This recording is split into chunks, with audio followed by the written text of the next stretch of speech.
good lighting goes hand in hand with good video. And so in order to well support video and online, you have to have good lighting. And so that's the reason why you can kind of have like an okay camera with a great lighting, but you can't necessarily have a great camera with okay lighting. So if a church is at a crossroads of, oh, do I spend a lot more money on lighting or more on the camera? Most of the time I'm going to say do more on lighting, because the cameras are an easy upgrade after the fact later on. Whereas lighting, well, you can switch lights out, but there's a lot more to it when you have to. So that being said, I'm going to walk through a couple of best practices of things you might want to know that you might want to factor in when you're utilizing lighting and utilizing lighting as a tool. So we'll go ahead and jump in. Along the way, I'll be showing different factors, different considerations to make with lighting as well, especially like when you're programming and things like that. Hi. Hello. And so we'll go from there with what we have. So let me zoom in a little bit.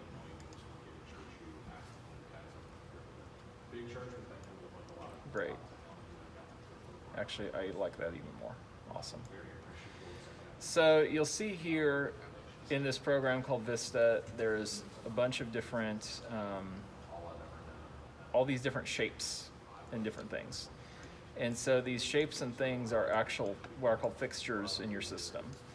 And so the cool thing is, if you want to select multiple fixtures at once, you can take your mouse, click with your left hand and drag across, left click, drag across and select as many as you like, which is really cool.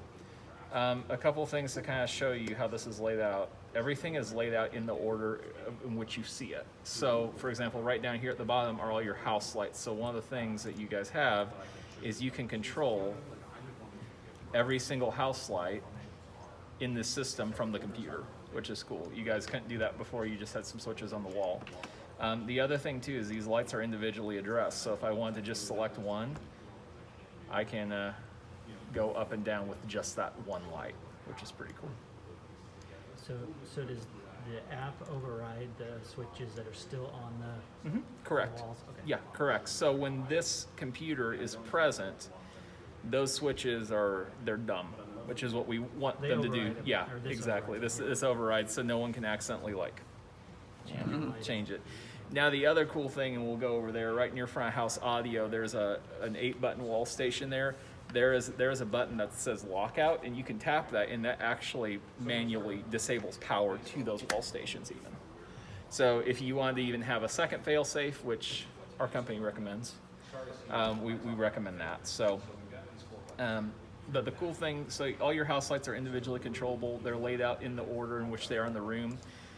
To make it easy, I drug this one down a little bit. This is the light that's in front of the projection screen. This one, you'll probably always either want to kill it or you'll want to have it super, super dim. Because what happens is if it's super bright, because these are awesome LED lights, that's going to wash out and blow out that screen. So just something to consider when you're doing that. So from there, those are our house lights. Our next row here, if I select all these are the house batten for your front light. So the house batten for your front light, these are the lights that'll mainly support the face light for whoever is either on stage during worship, announcements,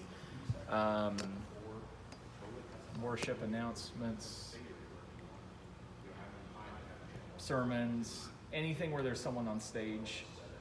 These are the main lights that'll support them. Now you'll see how up there the lights are kind of arced in a little bit, like in groups of mostly 2. Oh, there's some overlap there. That's what's called when we have multiple lights together. in an angle, that's called a zone. So that's actually like an entire zone of lights. So for example, and I'll turn all these off. So if I wanted to have like this center zone,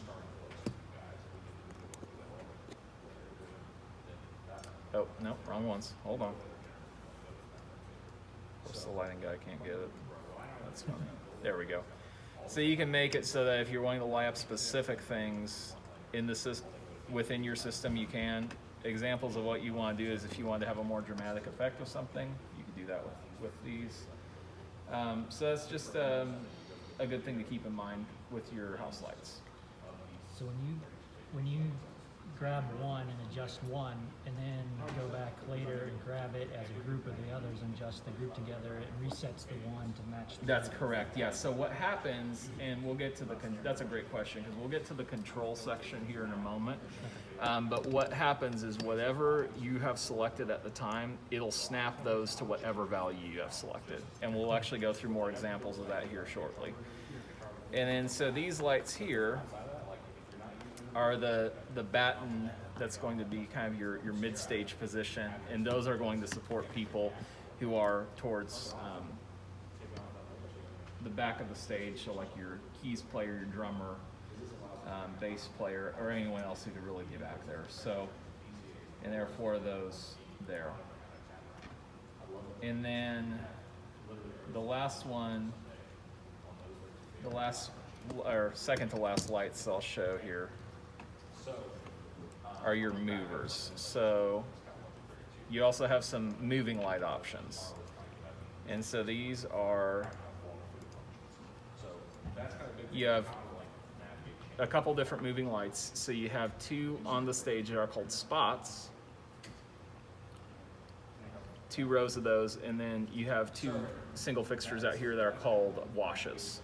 And so when we get into editing lights, we'll show what different things you can do with that and different effects that you can make with those.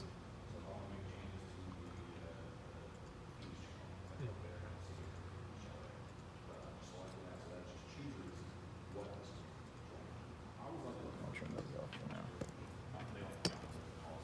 That's weird. You don't want to listen to me. That's okay. Yeah, we'll figure that in a second. That's all right. So those are really the lights that you have to play with. The last ones that you have that are on the ground are going to be what are called the 6 bars. And what those guys are is they are half-meter bar lights. And they are RGB WA. Wow.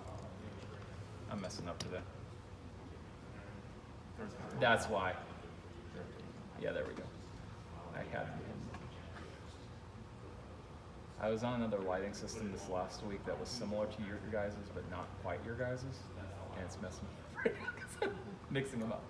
Okay, so then you have the bars, and these are cool because they're color changing.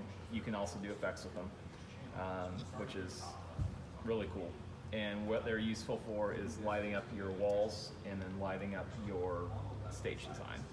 And the important thing to know about these is the angle in which you have the lights pointed, and you can't change it through here, so you have to physically go and like angle it yourself. But the angle, so you can kind of actually see this right now even. Let me do like a deep color, like let's do red. That shows it really well.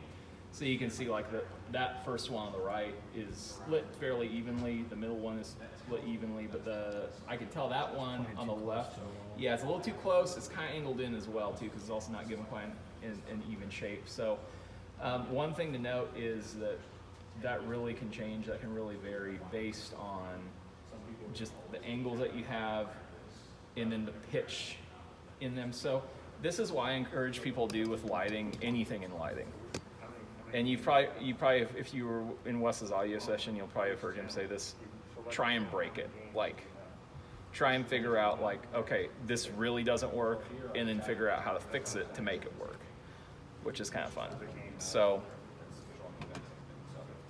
there's my other rogues because my screen had them cutting off. Great. Okay, so the other area of support besides the front light,